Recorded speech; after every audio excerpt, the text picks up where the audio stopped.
Go. Okay, Okay. all right. Calling to order the Exeter Township Board of Supervisors meeting dated August 25th, 2025. All please rise to pledge the flag. I pledge allegiance to the flag of the United States of America and to the republic for which it stands, one nation, under God, indivisible, with liberty and justice for all. Thank you all. Township Manager, please do a roll call. Ms. Kircher? Here. Mr. Ham? Here. Mr. Pyho, Vice Chairperson? Here. Mr. Mohammed, Chairperson? Here. All present. Agenda amendments. Do we have any amendments tonight? I have none. None. Okay. None. Moving on to announcement.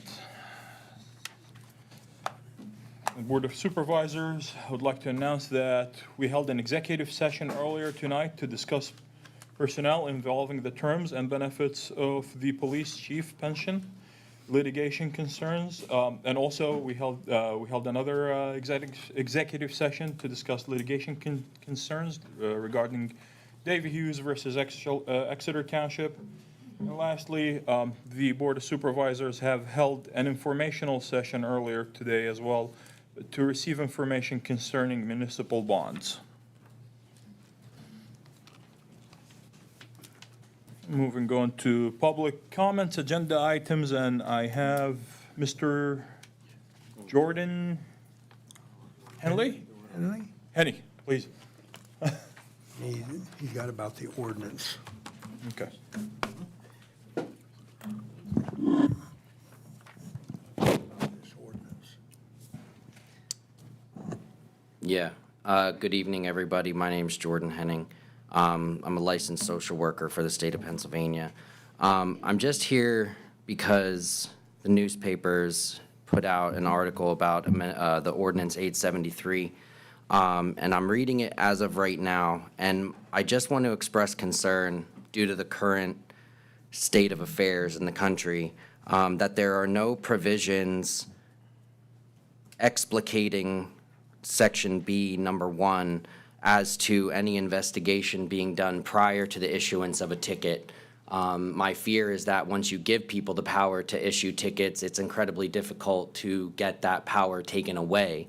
And the way that this is currently written is that the ticket can be issued for any expired inspection. And it also mentions plate registration.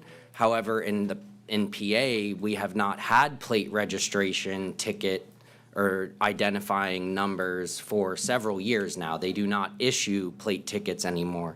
As a citizen and knowing that a lot of the Exeter Township population lives at or below the poverty line, adding a $50 potential ticket on top of the cost of inspection and registration, when we have to ask ourselves, if there's a car parked on the street and it doesn't trigger the nuisance violation, what other possible reasons could there be for the person to not have an updated registration and inspection?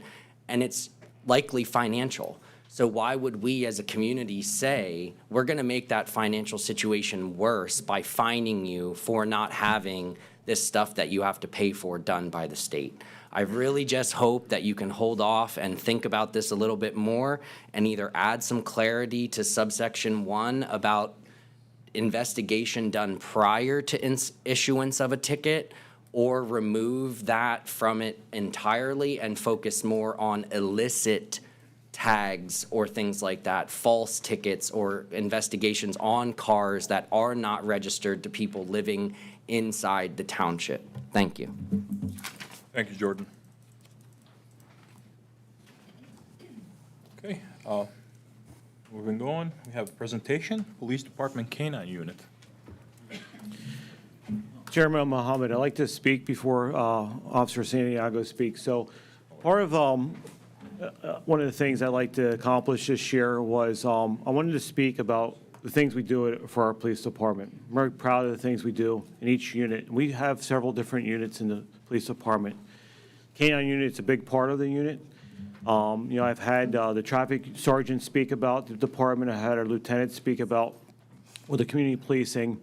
And one of the things I wanted to do is have K-9 spoken on all the things we do. And what better than one of the officers itself that does the unit is proud of it. That's why I asked Officer Santiago to come up here. He's a great handler. He's very proud of his dog. I speak really highly of what he can do. If you've ever seen him do a demo, he's on point and he's awesome. And that's why I asked him to speak today. So thank you for showing up here today, Officer Santiago. Go ahead. All right. Well, good evening, everyone, Township, public, and Chief, thank you for having me up here.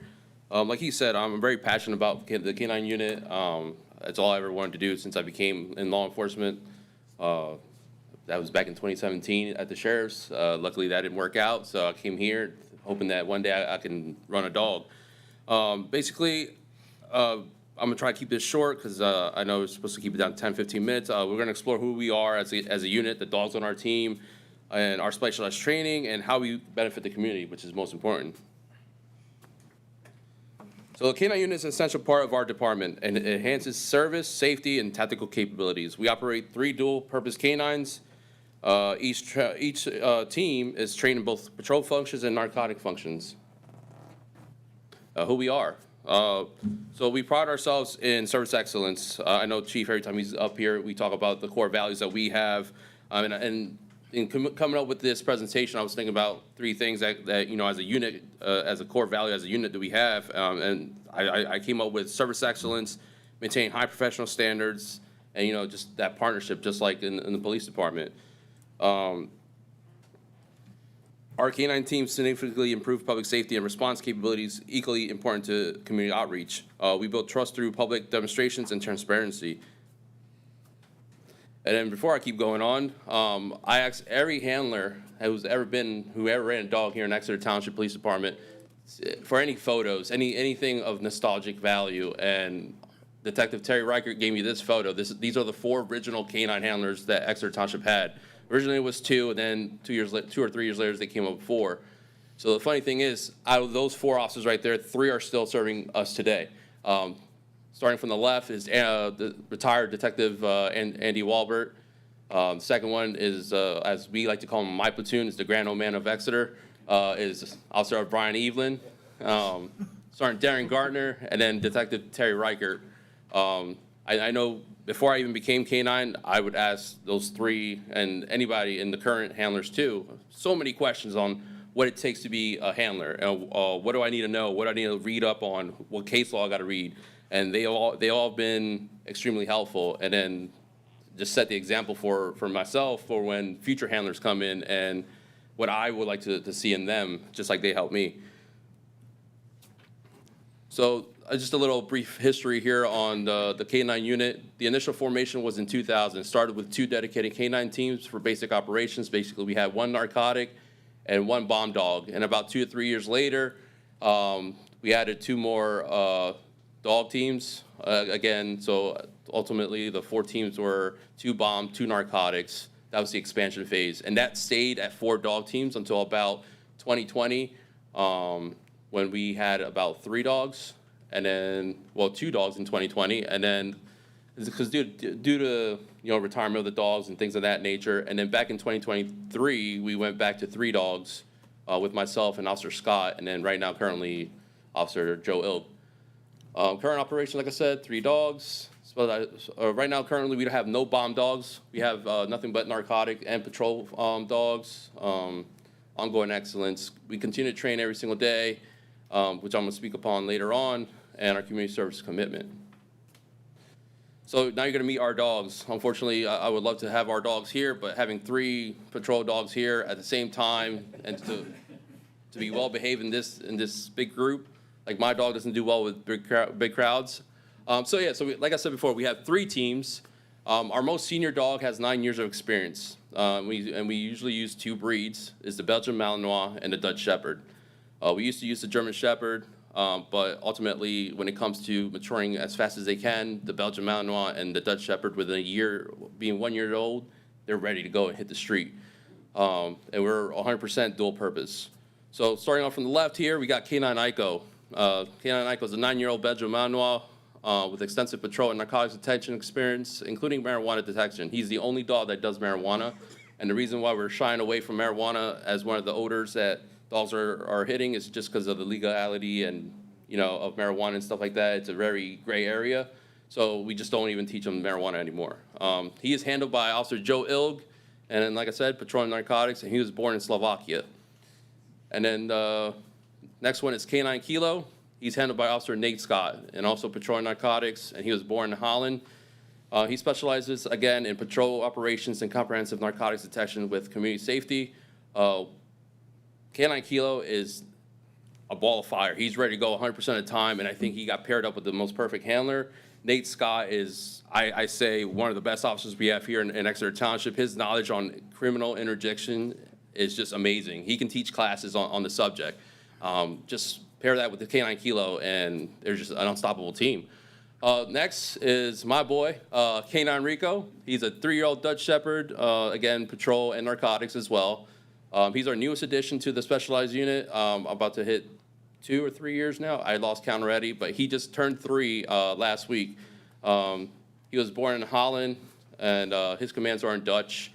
The thing with him, he's very young still, and he's very dopey, as I said, but in a good way. Like, he's funny. And he has a very good switch on when I say it's time to work, he locks in, he's ready to go. As most of the board saw during one of the pop-ups, he's ready to go at all times. But then he can turn it off and become a lovable guy.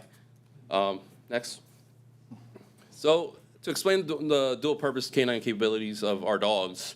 So when I mean patrol, and then later on I'm gonna show a little video, just a little example of what patrol functions they do. We do suspect apprehensions. Basically that means bad guy doesn't want to give up. He does something very threatening or something that it would warrant a dog bite. We will send the dog to go apprehend him. And tactical response operations, whenever we're serving a warrant, we sometimes put a dog in the backyard in case they decide to run out the back. We have a dog ready to go. We do area searches. Basically, we know, for example, let me just frame this correctly. Somebody runs away from somewhere after committing a serious crime. They run into a wooded area. We know they're there. They're contained, but we just don't know where. We can just send the dog off lead and just tell them, hey, go find the guy, and just hold him there for dad. Perimeter security, that goes back to the warrants. We do building searches.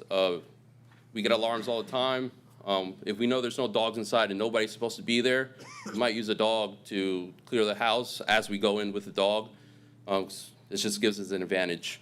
Article recovery missions. You're going to see a video of this later on. Let's say officers are running after somebody. One thing people like to do is get rid of evidence as they're running. They throw away a gun, they throw away drugs, money, whatever it is. We can go back to the scene or the area where the guy was running, and we can send our dog, and he will be able to find the articles. And we've proven that before in all the pop-ups and demos that we've done. I always ask the community for a wallet or something, and 100% of the time, knock on wood, he's found it.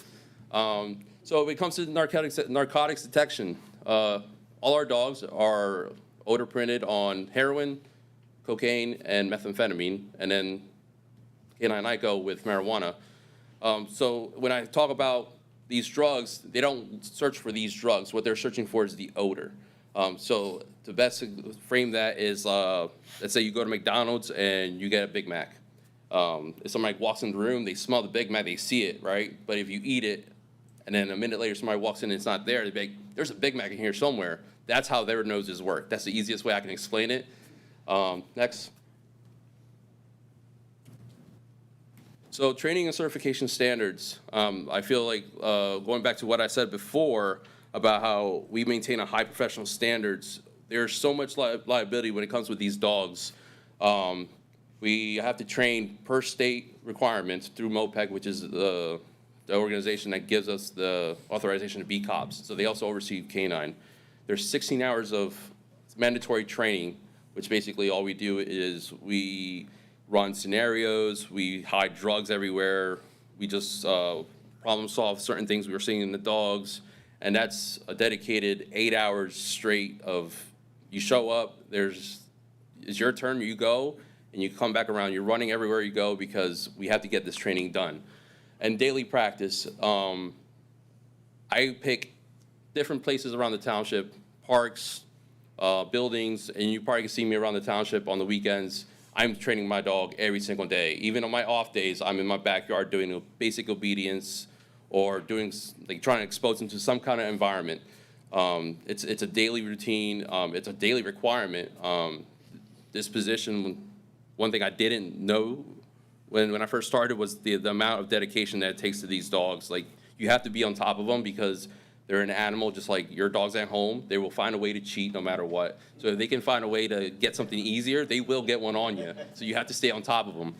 Our annual standards, we certified through NAPA-WADA, which stands for the North American Police Work Dog Association, or NAPA-WADA for short. Basically, they set minimum standards on everything the dog can do. Narcotics, building searches, everything he does, he's certified on it, and we have to go in front of a master trainer, which, you know, in the beginning when I first got him was the most nerve-wracking thing when you go to the academy for these dogs. It's like you work 6 weeks, 12+ hours a day. Sometimes you're sleeping at the academy, and then comes these 2 days at the end of the day where you have to certify in front of this guy who has years and years upon dog handling experience. And now, to me, that's minimum standard for us. We take that standard and we raise that bar higher. So then professional development, our guys here, we continue to grow as a unit. We go to a conference every year where we sit in class all day. We pay to go to these classes, to sit in a classroom for 8+ hours, and it's 20+ instructors where they teach us all different aspects of canine, how to do your job better, how to read your dog better. Try this, if this doesn't work, try this. It's awesome. So we continue to grow every single day. It switched, it's just a little delayed. Okay.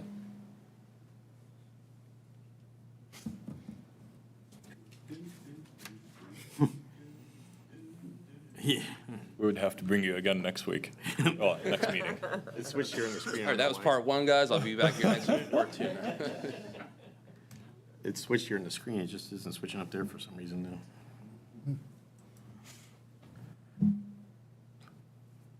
Where did you get this IT guy from? Didn't we have this issue last time? We didn't I got to display work this anything. time, you gotta give me a little Not the credit. same, not the same issue. We're making progress. Last time we wouldn't turn on. Yes.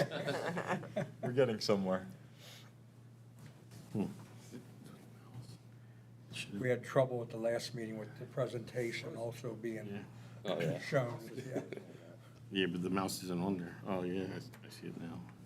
Hold on, let me just do one thing here. Bless you. Oh, I can tell you why we're waiting for Larry to do this. When I was on the street, statistically, you can't always judge what the canine will do. You know, when you stop a vehicle and there's a lot of people in the vehicle and it's a very serious call, and they hear a canine officer pull up and that dog's barking, it's a whole different story, safety. You pull up to a large crowd and it's out of control and they hear the dog pull up, people start to calm down. They just hear that presence of the dog. You have an open door, you know that you're getting a call that somebody could be in that building and they hear the dog and you're doing canine announcements. A lot of times they're gonna give up and come right out. It's amazing things that have occurred over the years for safety. So just something you can't statistically show that, but it makes a big deal, so. All right, he's back up. Okay, Frank. All right, so we're back on. So community benefits and public safety enhancement, I think these dogs doesn't just benefit us, it benefits the community. Because if we make our officers' job a lot easier, it makes your life easier. That's the way I see it. So safety enhancement, we increase public safety through specialized response capabilities. The best way I could frame that is I always have a partner with me. If we have a serious incident, I don't have to wait for backup. I have my backup in the back of the car. I could just call him out, heal him up to me, and we can go handle business. Enhanced patrol coverage, again, that goes back to I have my partner with me at all times. And how Chief just said, trying to steal my thunder, deterrent presence in the community areas. We could be at a traffic stop, people might get squirrely, but as soon as they hear the dog or I get the dog out, change the attitude right away.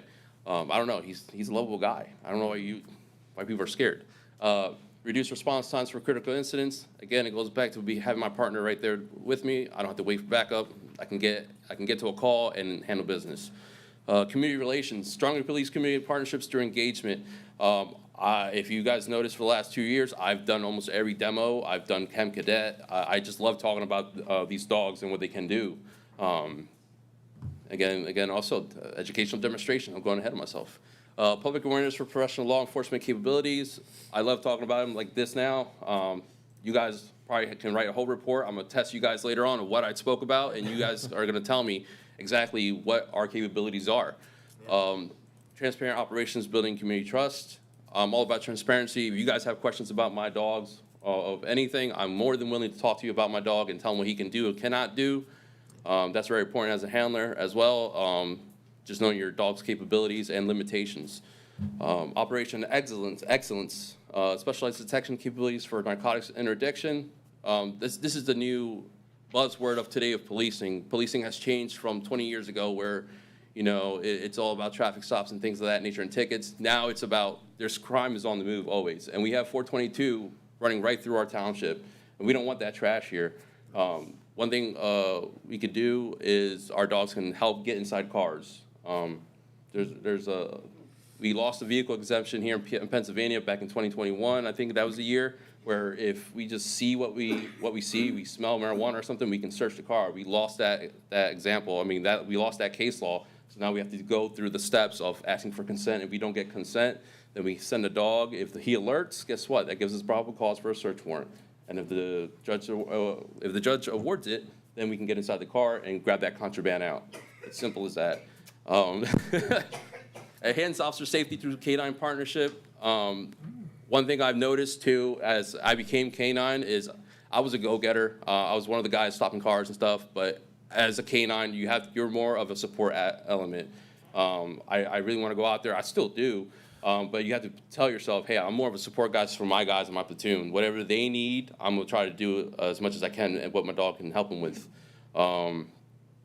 Versatile response options for various situations. Again, I don't know if any of you went to the showcase, but I spoke about different examples of what my dog can do and what he's done so far in the 2 years that he's been here with Exeter Township. Like a week out of school, we assisted Central Berks on a pursuit where the individual ran away from the car, ran through neighborhoods. Last thing I heard was he went through this one block and he might be through the alleyway. As I'm saying my announcements, nothing, crickets. I'm walking down, I decide, hey, I might want to say another announcement as I'm walking with the dog. I think I said 4 announcements, I was new. But our policy says we have to do 3, but I wanted to make sure I give the guy a chance to give up before I send the dog. Next moment, dog's ears perk up and they go back. That means he's target locked on something. I look up because I'm always focused on my dog. I'm always reading my dog. As soon as I saw that, I looked up, the guy's hopping the fence and we give chase. He came out of view, so I didn't send him because I'm responsible for that dog and who he bites. So if the guy turned the corner, if I would have sent him and he would have bit the wrong person, it's on me. So I just ran with my dog. I lost sight of him. We located him inside of the building. As soon as I went up to the front door, all you heard was the bad guy say, "No, stop, don't send the dog."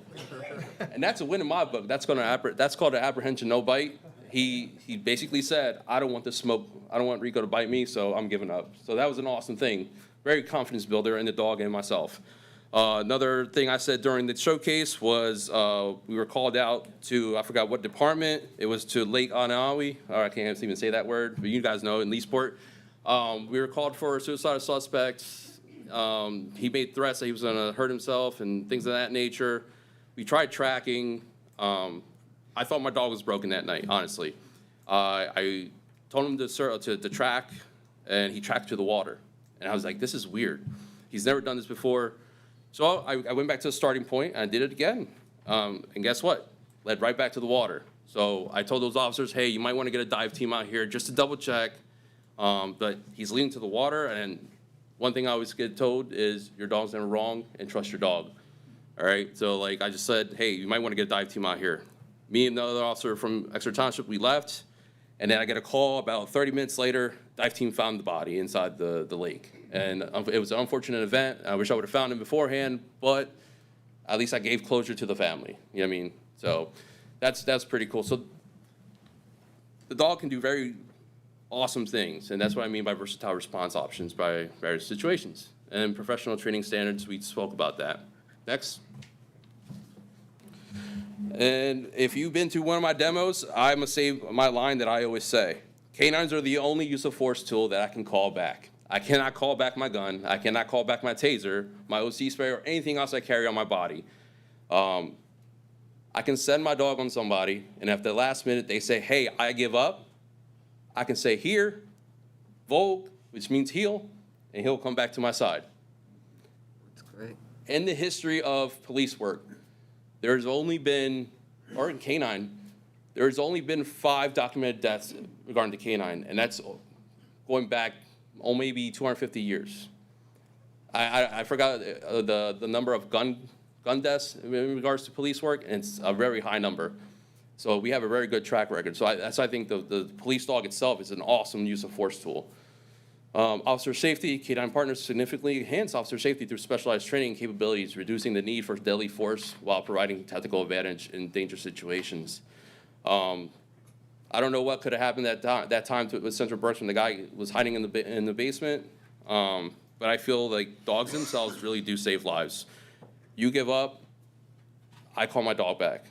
Something else happens, or you see the dog, and it's a psychological mind change where you're like, oh yeah, I don't want nothing, I'm gonna comply.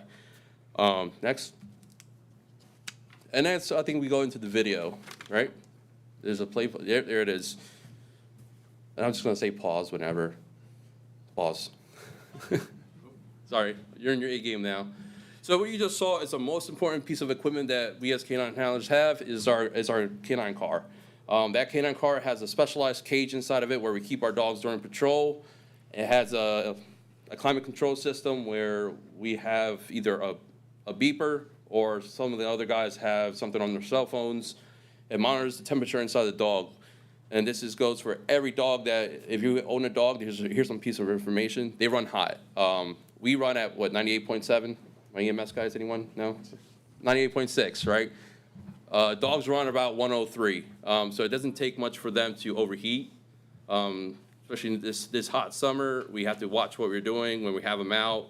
That's why our car's always running, because the AC has to stay on so they don't reach that limit. It only takes 2 degrees just for their brains to start cooking, and if you don't recognize the signs of heat stroke in these dogs, you can lose them very, very, very quickly. You can play.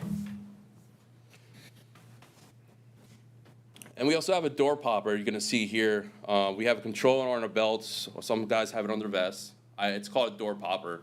So we can pop the door for when we were not near the car and we need them to come to us. Like, for example, traffic stop, I'm getting beat up. I can pop the door, that dog comes out, and his number one focus is I need to find Dad. So that's awesome. The recall. Like I said, the only use of force tool that I can recall is my dog. And you're gonna see a little demo here I did at Lorraine Elementary. I sent him on Officer Squiggles, and he came back. Here, and then he turns back halfway. And then you're also gonna see Officer Nate Scott with Kilo. He's gonna do it at a longer distance. And he gets actually kind of closer, and then last minute, he turns and burns right back to the handler. And that is one of the requirements for certification as well. If your dog cannot recall, you cannot certify, and your dog cannot be on the street.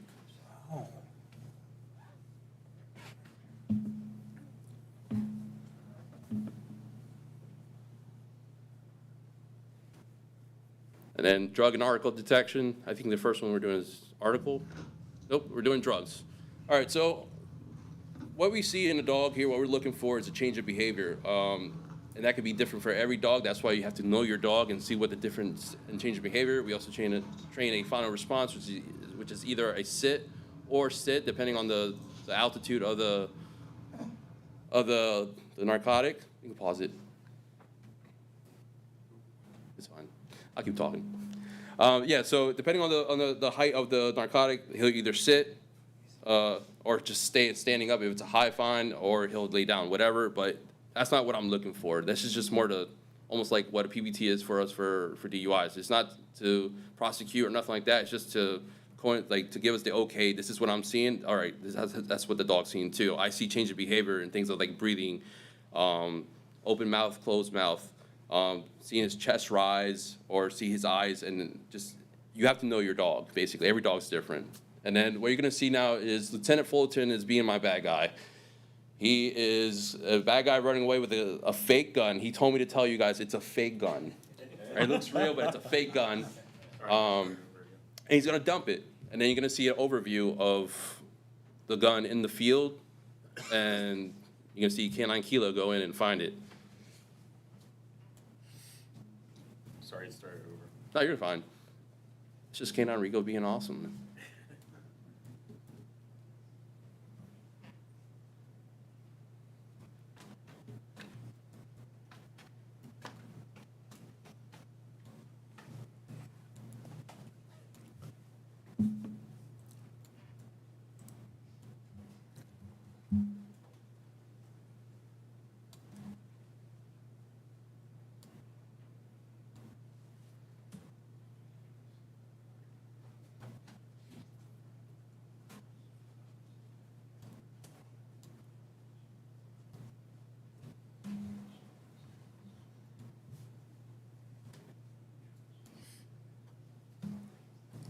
I can promise you guys you're gonna see a bite later on in the video.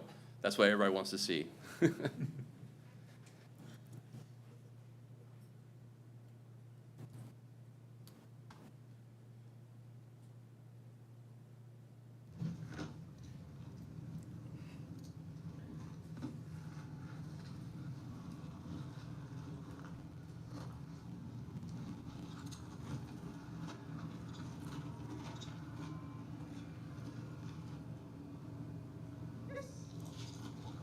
And what you're seeing with my hand, I'm not guiding him to it. Basically, wherever I point with my hand is I'm kind of telling him, hey, check here, check here, check here, check here. I'm not guiding him to it.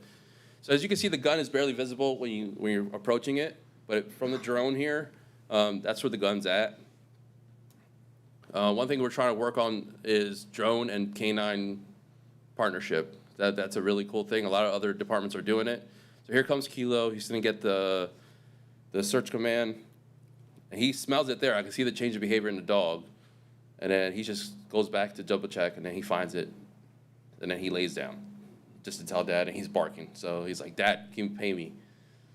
These dogs, they'll do anything for the toys. This is how we train them. They don't get toys when they're not doing anything. They are strictly for work only.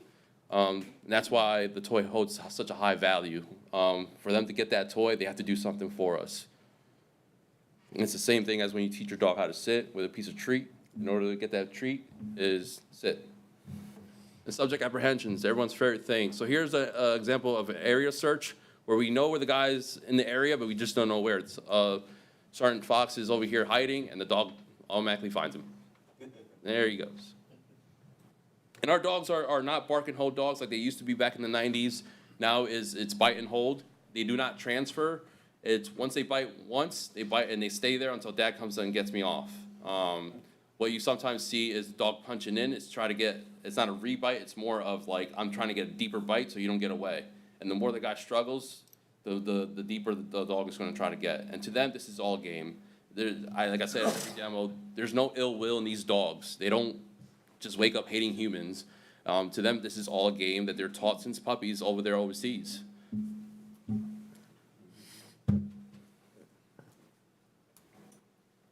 And K9 Kilo is about 60 pounds, but he is fast and he just hits hard. It's awesome. And I think that's the end of the video, right? Yep. All right, so next slide. Final thoughts. K9 partners are not just tools, they're our trusted partners. You know, it sounds mean when I say these dogs are kept in a kennel, and that's just the way they has to be, just because we need them to work when we need them to work. But ultimately, they enhance public safety and community trust, as I say up there, and we're proud to serve with them. Like I said, canines are awesome. Like, this is the best job in policing, hands down. I mean, I haven't done SWAT yet or nothing like that. I don't have no interest in doing SWAT or anything else. Like, I want to retire out of this as a canine handler, and hopefully I want to help other handlers out. Yeah, so, yeah, canine partners are not just tools, they're our friends, as they say. But next one, I have, since I have the podium, I want to give a final shout out. Adam Hagerman, he's from Spikes Canine. Last year around this time, I applied to Spikes Canine Fund. They're a 501c who go around the country and donate vests to dogs. Adam Hagerman is the lead volunteer at Spikes Canine, so he works for this company, and he's been helping me out all year long trying to get a vest for the dog. He was like, hey, I'm gonna go and ask businesses for you. He tried asking a lot of other businesses I'm not naming. No luck. So I got a call from him back in January. He was like, hey, I think you've waited long enough. I'm gonna go pay for this vest myself. And these vests are not cheap. Like, when I look for the best vest for my dog, I went with Canine Storm. It's stab proof, it's rebar proof on the belly, because a lot of dogs were dying of just jumping into rebar, things of that nature. It's bulletproof, it's awesome, but the number one thing that I love about this vest is it doesn't increase their temperature. It's been tested in a lab where they work the dogs out in the vest, and it doesn't increase their internal temperature, which is awesome.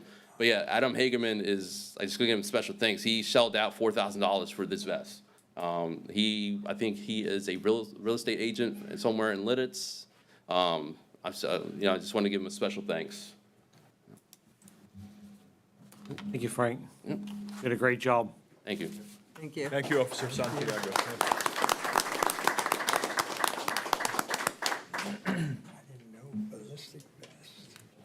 That's pretty neat. Okay. Moving on. I have consent agenda. I'm seeking a motion to approve the consent agenda with 3 items. First, the minutes from August 11th, 2025, of Board of Supervisors. Second, disbursement dated August 25th, 25. And third, Treasurer's Report dated July 2025. Do I have a motion? I'll make that motion. Do I have a second? I'll second it. Any discussion? Hearing Aye, none. All in favor, please say aye. Aye. For a vote. Larry, can you help us with the lights? Yeah.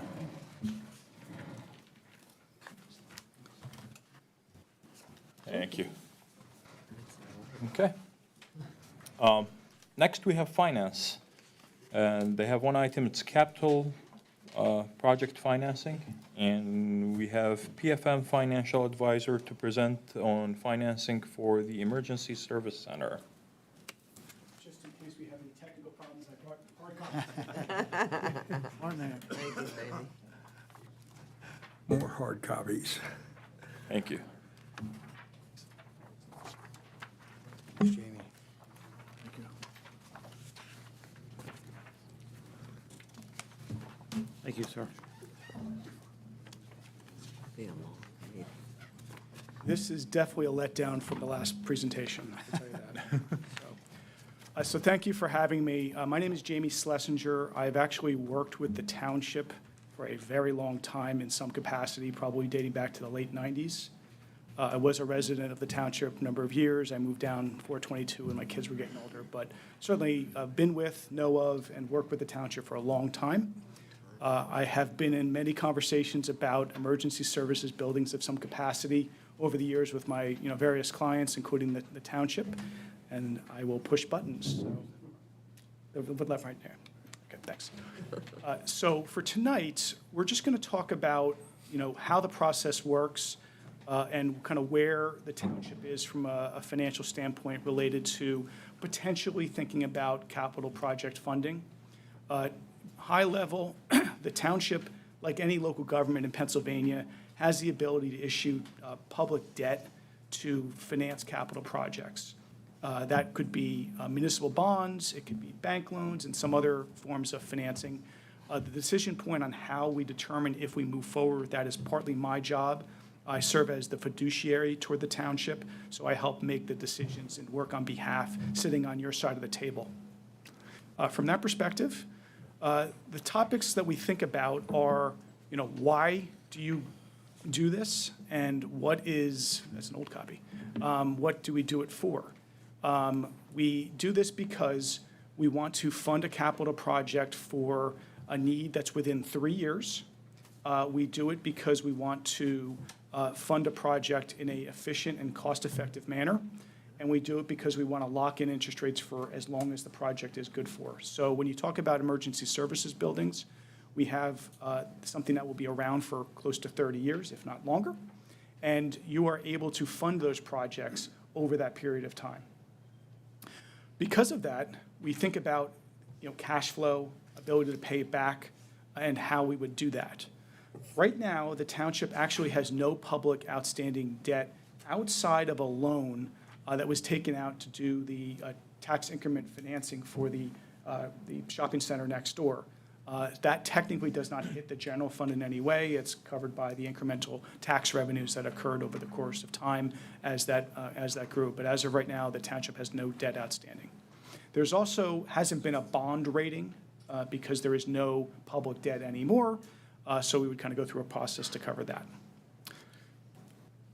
So getting down to the nuts and bolts, what the considerations are is there are certain regulations on how we could consider borrowing money and when you should do it. For purposes of discussion, every municipality in Pennsylvania nationally has special credits for having debt outstanding associated with doing up to $10 million in a calendar year. You are a local government and you can issue debt tax exempt, unlike normal people like us who go and get a mortgage. Those are taxable loans. So if you get a mortgage, your interest rates are different versus what a local government can get. What drives the value of that tax exemption is the ability of the investor of the debt to set aside the interest they receive in their taxes. So essentially, you get a 20% reduction in interest rate because of that value of tax exemption. In addition, because you may potentially issue $10 million or less in a calendar year, there's also a special exemption called bank qualification, which provides an additional 5 to 20 basis points, or 0.05 to 0.20% reduction in interest rates. So there is a value in strategizing and doing a transaction with a $10 million borrowing amount at most. So I'm just showing this for discussion purposes to understand what those payments would look like. I am showing you a 25-year amortization and a 20-year amortization, because in this case, an emergency service center will be around for that period of time, and the consideration of how long you amortize it for gives you an idea of what that could look like. These are not final numbers in any capacity. These are just estimates. Currently, the interest rate environment is about a 4-ish% interest rate, depending on how long you go. If you go a little bit farther, maybe it's 4.5%, but we're talking about somewhere in the 4% range right now from a tax-exempt interest rate. For full disclosure, the township's internal funds are invested with certain types of funding sources like local banks and bond pools. Those current interest rates are around 4.3%. So you can actually borrow at a similar interest rate that you can earn currently. Interest rates move up and down with the interest rate environment, but for purposes of discussion, that's an interesting dynamic that we have right now. Why we're showing this amount is really because, there's general estimates of what we think the project could be. I do a fair amount of emergency services buildings. I did one down in Upper Providence, down near Collegeville. I did the Trap Borough one. I'm potentially working on another one right now with another local government, but, just surrounding that area. I think Limerick did one, although they paid for it in cash. And there's some others that have kind of worked on these type of projects. But that said, it gives you a good idea of what a borrowing amount would be, a good payment would be over the course of time. These are, a discussion point, but I wanted to at least give you some guidance of what those payments would look like based on that borrowing amount. It's hard to see, but I want to at least talk about, how the timeline could work should the township want to move on this. Generally speaking, it takes between 60 and 90 days to go through a process to issue funding like this. And that would be because you need to go through a legal process tied to any ordinance. It's a little bit different than any traditional ordinances. When you have debt ordinances, those can be done with a advertisement that happens in the Reading Eagle within 3 days of a board meeting. So, should we move forward with something like this, we would be coming back at a future board meeting. We'd have a special legal counsel called a bond counsel working with your solicitor to prepare what is called a parameters ordinance, which would establish the maximum borrowing amounts, the maximum interest rate, the maturities, and other conditions that are associated with any debt financing like this. Once that approval occurs, there'll be a filing with the Commonwealth of Pennsylvania, and they'll approve or not approve, depending on the process. They usually approve it. But that process would happen within a 30-day period of time. So between the time that you kind of start the process, go to a board meeting, advertise, get the approvals. We're talking about kind of a 30-ish day to 45-day window. And then there's a process to kind of go through and issue the debt, which includes getting a credit rating, going through that, and ultimately pricing bonds. So all this can be done if we sat right now before the end of the calendar year. And that's frankly why I'm sitting here today, or standing here today, is because there's a value to you as a township to take advantage of that bank qualification, because if there was a need to do future borrowings in the future, it gives you that flexibility in 2026. So I'm going to stop for a second. Certainly, can answer questions, and I'll probably go back to the dollar amounts if in case anyone wants to look at that. But I can certainly talk about timing.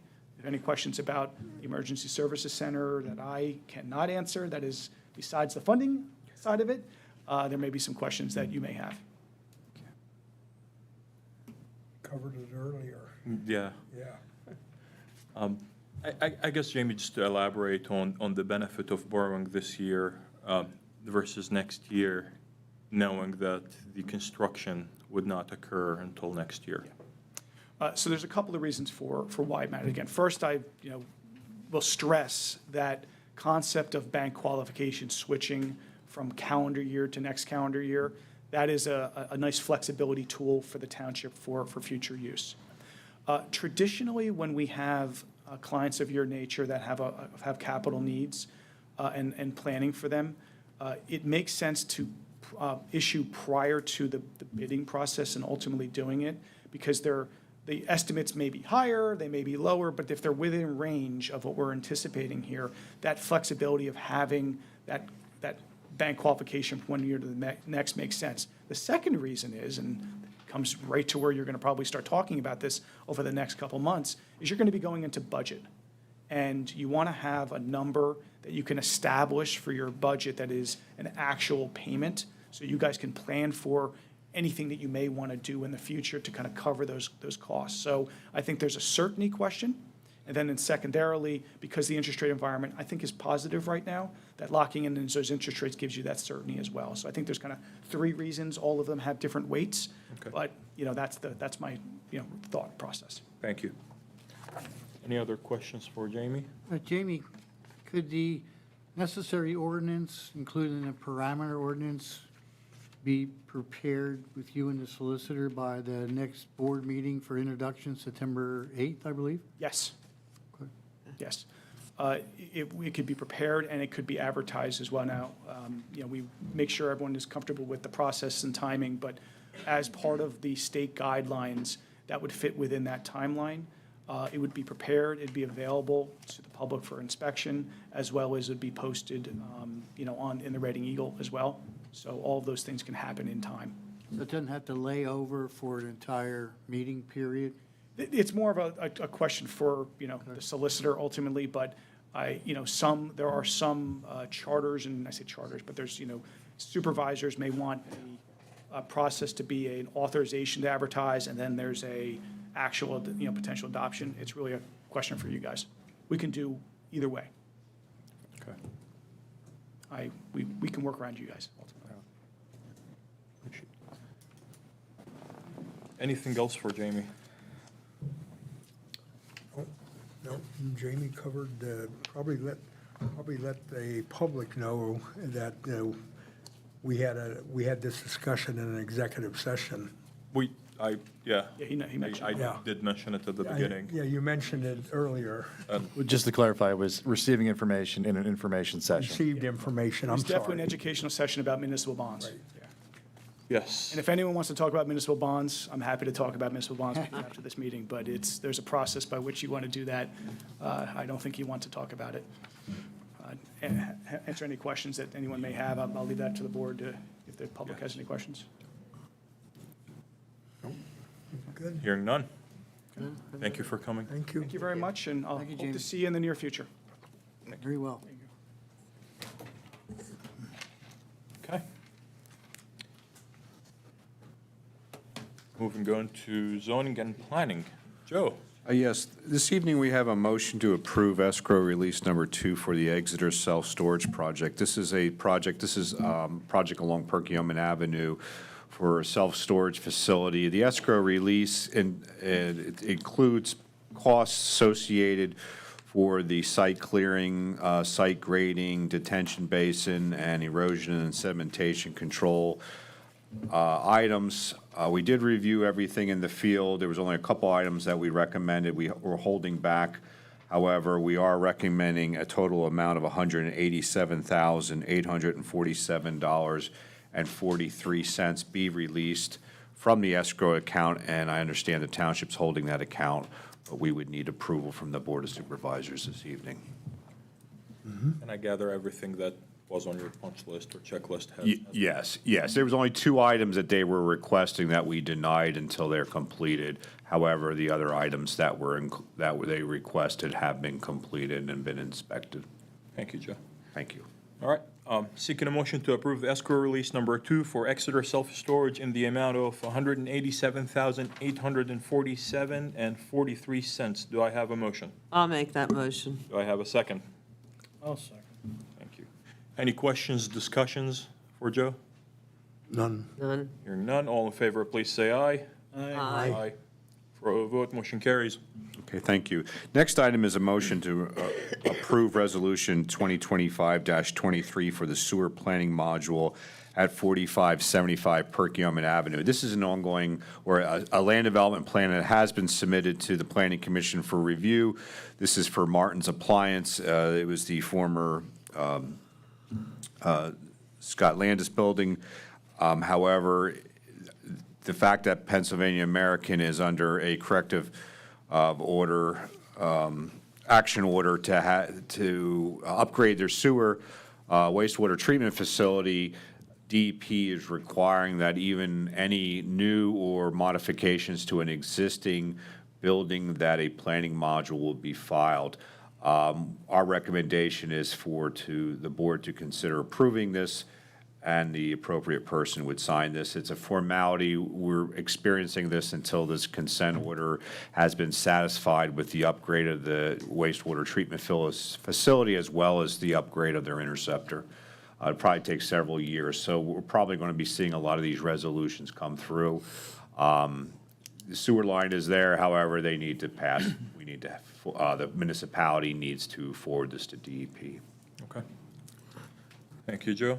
All right, seeking a motion to approve resolution number 2025-23 for the sewer planning module at 4575 Perkiomen Avenue. Do I have that motion? I'll make that motion. Do I have a second? I'll second.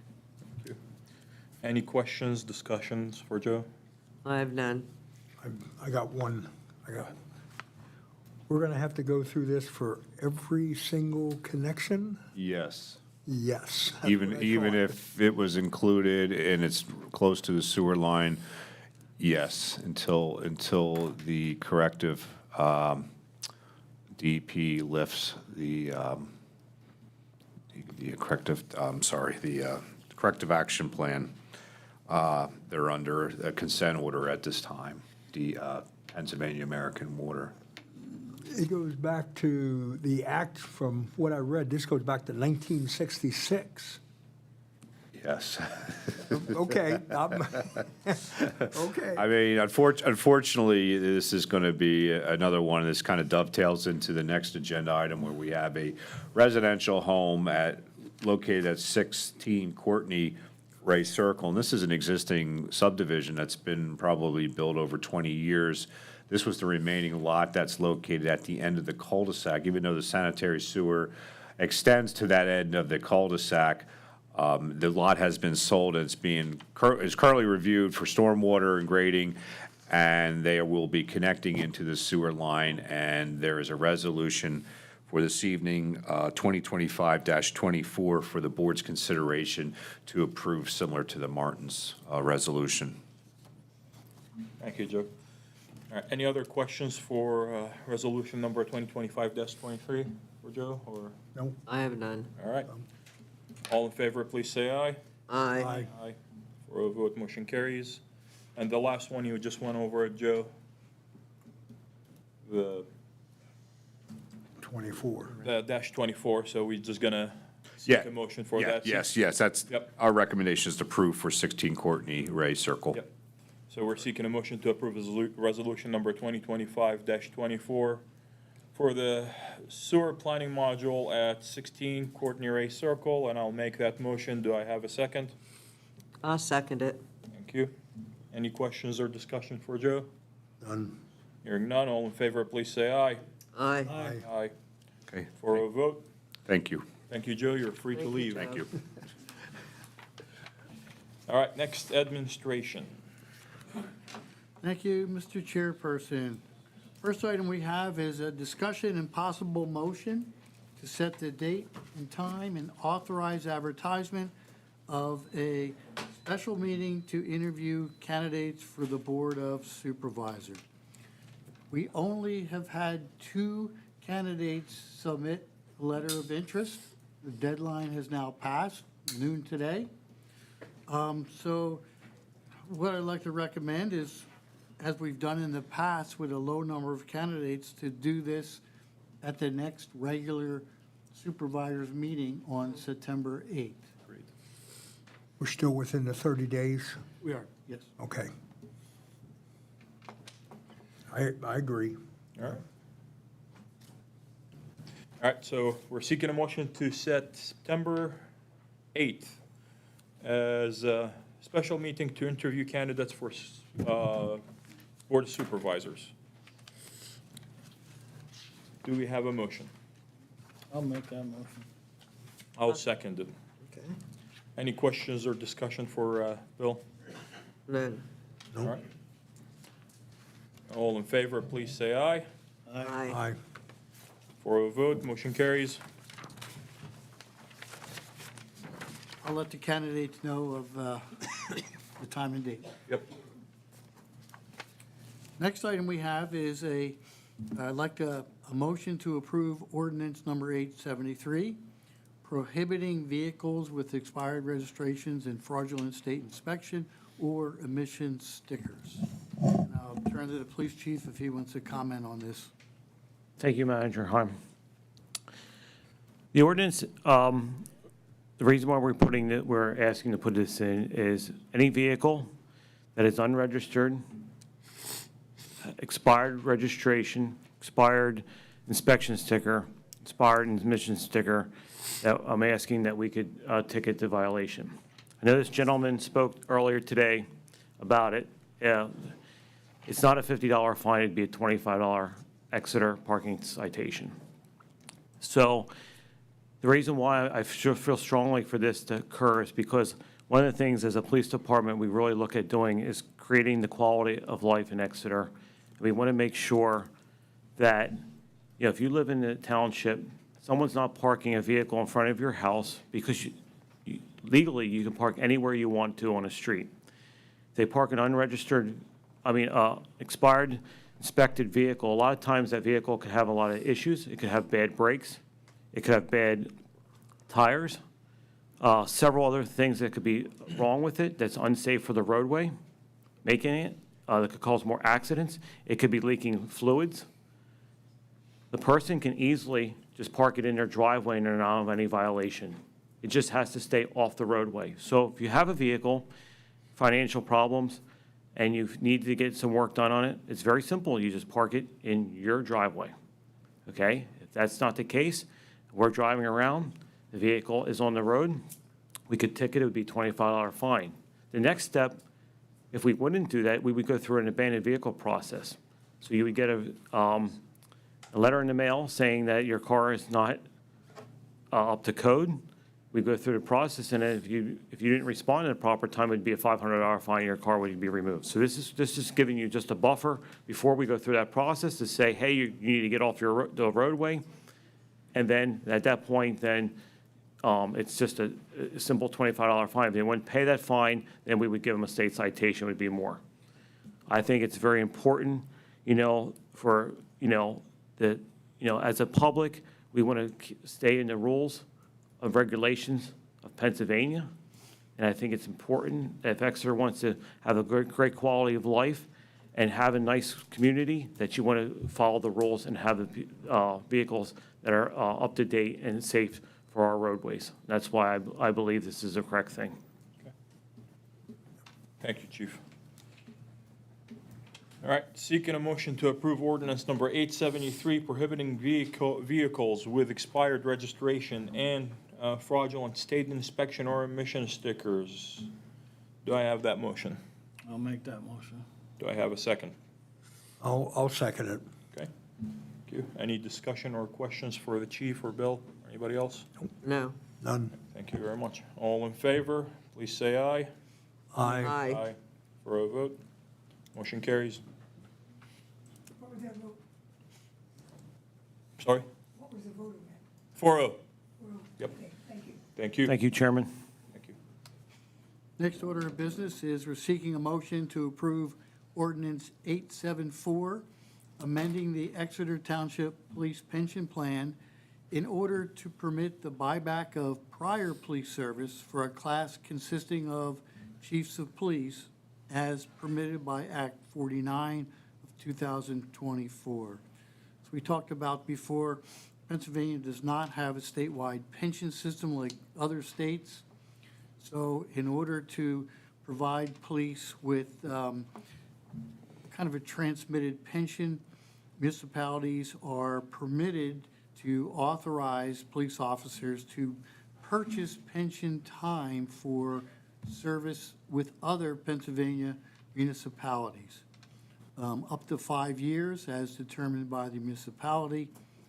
And it's similar to the military service buyback that's been authorized for years. Right. Circling back to it, seeking a motion to approve ordinance number 874, amending the Exeter Township Police Pension Plan in order to permit the buyback of prior police service for a class consisting of chiefs of police as permitted by Act 49 of 2024. Do I have that motion? I'll make that motion.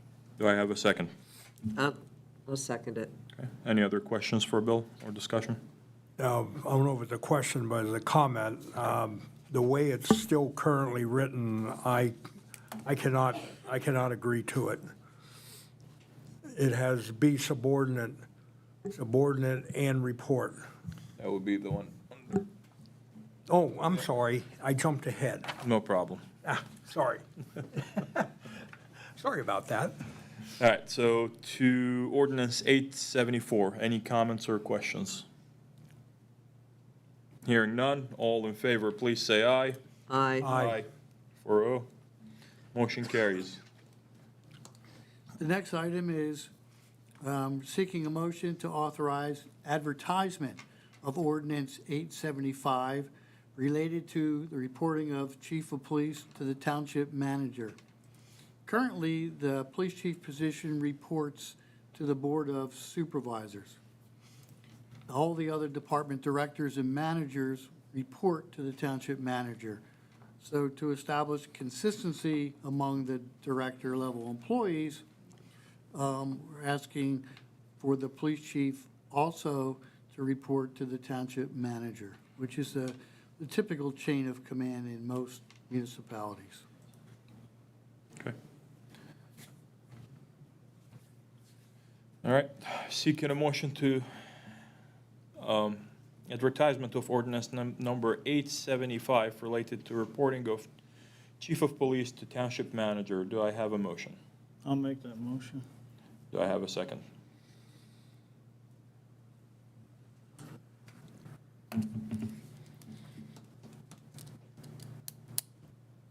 Okay.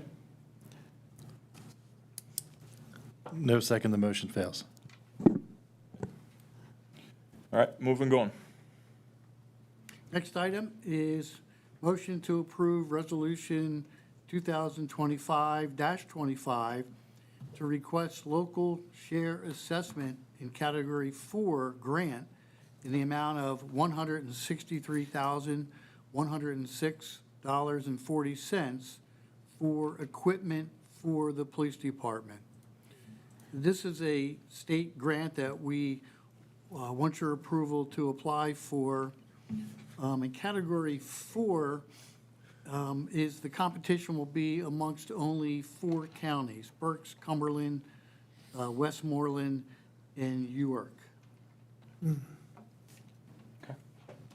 So this Just gives us Just- permission just from you permission guys to- to apply for the grant. Got it, got it. Okay, seeking a motion to approve resolution number 2025-5 to request local share assessment category 4 grant in the amount of $163,106.40 for equipment and police department. Do I have that motion? I'll make that motion. I'll second it. Any questions or discussion for Bill? Hearing none. All in favor, please say aye. Aye. For a vote, motion carries. And the final item under administration is a motion to approve resolution number 2025-26 to request local share assessment, same category 4 grant in the amount of $83,500 for replacement of the HVA system at the township building and replacement of waste oil burner in the Public Works building. Okay. Colder. I know. You sure you need an AC here? Freezing. All right, seeking a motion to approve resolution number 2025-26 to request local share assessment category number 4 grant in the amount of $83,500 for replacement of HVAC system at the township building and replacement of waste oil burner in the Public Works building. Do I have that motion? I'll make that motion. Do I have a second? I'll second it. Okay. Any questions or discussion for Bill? Hearing none, all in favor, please say aye. Aye. 4-0 vote, motion carries. Thank you, Bill. Appreciate it. Mr. Solicitor. Thank you, Mr. Chairman. Just wanted to, excuse me as I clear my throat, just wanted to note some litigation. Should not clear my throat into the microphone. That's a good lesson. I wanted to note that there's some litigation that was filed. Township's aware that a complaint was filed against the township, current and former officials by Mr. David Hughes. As of today, the township has not been served with the complaint. However, the township has sent this matter to its insurance carrier for its review. The township plans on vigorously defending against this action. Because this matter involves litigation, you will likely see in the coming weeks and months reports and commentary in various media outlets and blogs that offer opinions as to purported strengths or weaknesses of whatever legal filings are submitted in the future. As this matter is going to be tried in court, the township is going to refrain from offering any further comments on this matter while this litigation is pending. Thank you. Thank you, Mr. Solicitor. Next, Public Works. Larry. All right, good evening. Good evening. Just wanted to give you an update that tomorrow we're wrapping up our paving project for the year. We still have a couple things that we need to do besides full paving, like we were working with PA American to get some of the risers on the sewer caps and the water caps, as you can see. I did get a few phone calls in that, so we've been working very closely with trying to get that wrapped up. And we have a couple other things, line painting and stuff like that is still going to continue.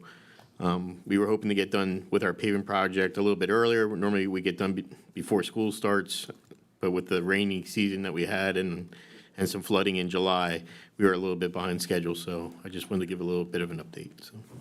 I'm flooding. I was actually going to ask you about the castings, if they were going to be adjusted or not, so thank you. Thank you for the update on that. One question. Larry, when do you expect to wrap up? When's the latest you'll go in the season For paving? for paving? Well, tomorrow is the last street that we're paving, and there is one street that is carrying over to next year because of some construction that is on that road, some utilities that are being replaced or added to that road. So we were going to carry that one over to next year, but for the most part, we will be done paving tomorrow, other than the line painting. We have some roll curb we have to do and stuff like that, but the major part of closing the road or blocking the road is going to be done tomorrow. Okay, thank you. Okay. Next, we have police. Thank you, Chairman. You know, I had to come, do a detour today, coming to work. It was backed up and went down East Neversink, and you guys did that paving. It was an excellent job. Yeah, really nice, so thought I'd say that to you. So, okay, I have the police report for the month of July. Just some significant calls that some things that, crimes of the month is we have motor vehicle theft. We're usually averaging, 1 to 5 thefts to make sure that You keep your car keys out of it. That's a lot of them, people leaving the keys in, and it's just a crime of opportunity. We had 5 assaults, we had 27 thefts. When I say thefts, that's including retail thefts. That's most of our thefts that we occur. We make a lot of arrests out of those retail thefts. We had 15 drug arrests and 10 DUIs, 3 weapon offense. I have listed drugs second time, it should be disorderly conduct. We had 11 disorderly conduct arrests for the month of July. A lot of people, July is a lot of partying, a lot of other people being out late, so that's what occurs with that. We had a total of 66 arrests for the month. We handled 2,619 calls of service for the month of July. That's averaging 84 calls per day. You know, I speak about the calls and, you know, and you say, well, 84, you know, how does it consist of? Is that all calls that you're getting, that they're calling in the police department, that's self-generated? How's that, you know, come about? That's a combination of everything. You know, when an officer works a night shift, they're required to do 3 business checks in their zone.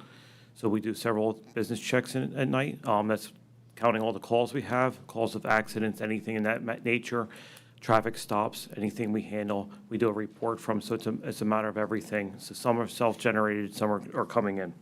But it's consistent that it's real police work, and make that very clear. We wrote 901 citations last month. It's 29 per day. So you say, oh, you write a lot of citations. We also wrote 339 warnings. So that's 11 per day. So that's an average of 40 traffic stops per day we're making.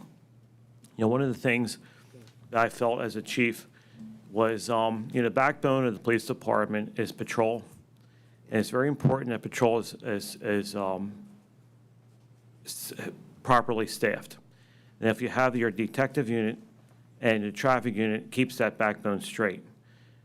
So, you know, if they can do the heavy lifting, so calls that take a lot of extra investigation, such as accidents, other high priority crimes, as long as we have a traffic unit handling that and detective unit, it allows our patrol unit to be free and do their job on a regular basis and not be tied up on a lot of time-consuming calls. That allows them, and it works efficiently. Our operational of the police department is really, really working excellently right now. And that's why if you see, a lot of people see our numbers, see high arrest citations, that's a big cause of it, is because of the operations of it. So that's where, you know, just something I wanted to make note of. We handled 57 accidents last month. That's lower than normal. And we brought in $16,429 of fine money. I'd like to give a shout out to Sergeant Bentz.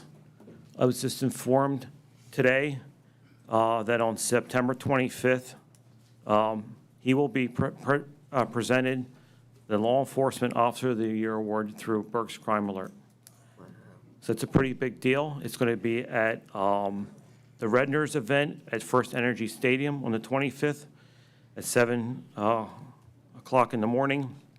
The reason why they are giving him Officer of the Year, because his dedication to his traffic safety and enforcements throughout his career of a highway safe and reducing crashes and deterring impaired driving and motor carrier enforcement that he has been a part of. If anybody knows Sergeant Bentz, he's the DUI coordinator for the county, and he is the state, like he is, when it comes to any type of motor vehicle enforcement, he is probably the most knowledgeable person. He's excellent at his job, and he absolutely deserves this position. So it's something that made us proud as a department. So I wanted to make that note. Another thing I like to make note to the public is that, it's the start of school. You're going to see a lot of officers during the school times patrolling and enforcing the area to make it safe for our buses and the people taking the students to school.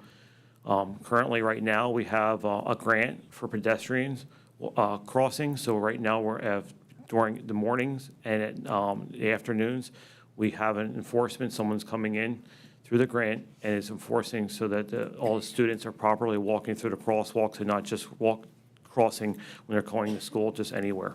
Something, and we're making sure that the buses and the people dropping off students are also following the laws and making sure they're stopping for the kids to cross the crosswalk. So, we are enforcing, so if you're going to the schools, you make sure you better follow the rules and regulations of the law, because we'll be out there. Last thing I'd like to finish up with is I want to give a shout out to Detective Anthony Pendel of our police department. 5 years ago, he took it upon himself to start a community policing project. He met with Paul Connolly of the Cub Scouts 333, and he came up with an idea of having a water balloon fight, where it was going to be originally just for the police against the Cub Scouts. He wanted to make it a first responders versus the Cub Scouts. And he got the fire department involved, and the fire department really enjoyed this. So they had a lot of people involved in it. So we had a lot of police officers, as several members of the fire department, and Larry. So there was over 5,000 balloons that they prepared 5,000 balloons. Wow. And the fire department brings their water truck and Larry brings the township water truck also that they use. And while the kids are throwing balloons and they're battling, they're spraying the kids. And there's over 100 people involved in it. So some years it was close to 200, so it's something that was very successful for the public, and something that, Detective Mandel decided he wanted to do and get involved in. It's been very successful, so I want to just give a shout out and let the board members. They did it yesterday from 4 to 6, so I don't know if there's anything you want to add, but, or Larry, you were spraying the kids. I don't know if you want to add anything, but. Chief, did I hear that the Cub Scouts won? Well, I don't know. So I think it was a pretty close call, but we might give it to them. So. 5,000 balloons, nobody was dry in that field. So Very good. Excellent. that's all I have this evening, so thank you. Thank you, Chief. Thank you. Next, Thank you. manager's report. Thank you, sir. I just want to mention that last week, Larry and I met School Superintendent Christy Haller. We had a good exchange of ideas, keeping the lines of communication open between the township and the school district. We talked about some joint projects that we would maybe want to consider. And she informed us that the school district was going to do an enrollment study, which could impact the township also, because it's going to kind of determine trends in school student population. And it could affect us with some of our housing developments, like they're going to look at who's moving, like, on from the township, older folks maybe leaving, going somewhere else, other, maybe younger families buying homes. So it's going to be a really useful study, and they're going to be quite willing to share it with us for our own strategic planning. So I think that's very good. The other thing I'll mention, as you guys probably know, is the budget process is well underway. Different department directors are meeting with the finance department and, working out the budget. And it won't be long until we start to hold the public budget workshops. Good. So we're prepared for another year of budgeting. Yeah. So thanks very much. Looking forward to it. Thank you, Mr. Heim. All right, moving on to supervisor's report, and I will start with Supervisor Kircher. I really have nothing more for tonight. I'm too cold. Again, are you sure you need this AC? Blame Larry. I've never been this cold at a township meeting. I want to just thank everyone in the audience for coming and learning more and more about the township. We learned a lot of good things tonight. Thank you, So, Supervisor. Thank you to everyone. Supervisor Ham? Nothing. All right. Vice Chair Pio? No, nothing tonight. Thank you, everybody, for coming this evening. And lastly, myself, I got nothing either. I think we beat it to death today. All right, next item, we have public comments, non-agenda items, and first up, I have Mr. Walt. Did you get her? Yep, No, separate. it's okay. Thank you for hearing me. My name is Walt Gensimer, and I'm president of Berks County Chapter 131 Vietnam Veterans of America. We undertook a task quite a few years ago to make the public aware of our missing from different wars. Since World War II, there are over 82,000 men and women unaccounted for. So we undertook that mission of getting our POW flag out to as many people as we can. And I'm here to thank the Exeter Township Supervisors for allowing us, and Mike Seitz, for listening to Mike Seitz, his reason why we, why we need that flag flown, just to keep awareness. And I thank you for that there, and Thank you. thank you. Appreciate it. Thank you. And certainly, we should thank Mike. He would have been here every meeting until we got it. Thank you. Absolutely. Next, then I'm gonna try, I think, Mr. Fred, maybe? It is in regards to the pole flag. Coley? All right, I'll take you off. Cross them off. And last, I have Ms. Sherry Green.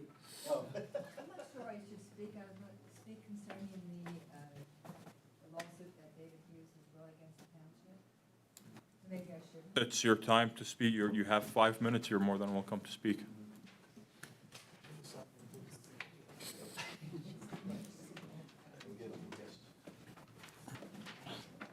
You know, guys, sorry.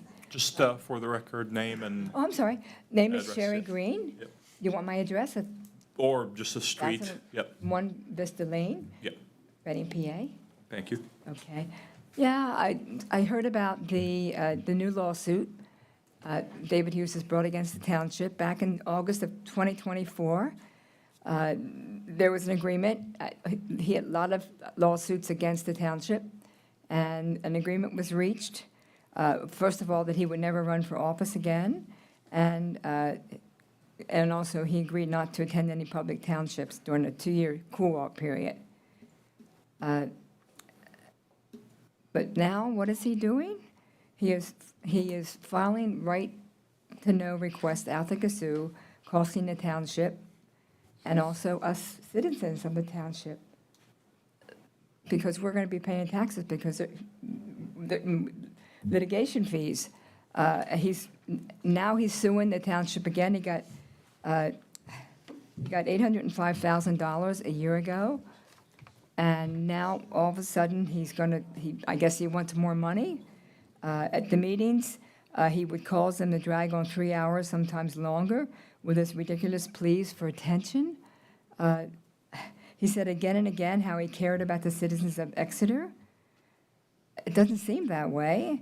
$805,000 that we had to pay him just to get him to leave the board and keep the meetings from going on for hours and hours, and to get rid of all those lawsuits.